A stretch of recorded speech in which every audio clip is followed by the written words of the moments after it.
Victoria Coates. If you don't mind, can we talk a little bit about the North Korea-Russia arrangement? Many people think that I think North Korea and that family was put in place by China. It was actually put in place by the Soviet Union. So that relationship is a very long-standing one, isn't it? It is, and it gets into the kind of very deep collaboration that we're now seeing amongst America's enemies. I actually call them CRINC, China, Russia, Iran, North Korea, which is a suitably clownish kind of acronym for them. Right. But, yes, they were put in place by the Soviet Union. That's where a lot of their arms and technical knowledge have come from. But in recent decades, since the fall of the Soviet Union, they've become a wholly owned subsidiary of China.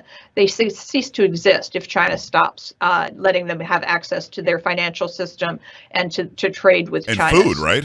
I mean, they need food yes, too. Exactly. Yeah. They literally starve to death. I'm sorry, I don't mean to step on you, but the whole China controlling it, so Russia had to go to China and say, hey, why don't you throw in 12,000 troops? From North Korea? Yeah, none of this happens without Chinese approval on some level.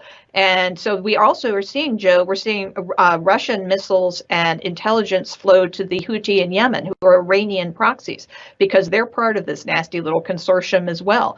And so, this collusion between America's enemies, I think, is a deeply dangerous new fallout from the 4 years of failed Biden-Harris national security, which President Trump is going to have to set to rights.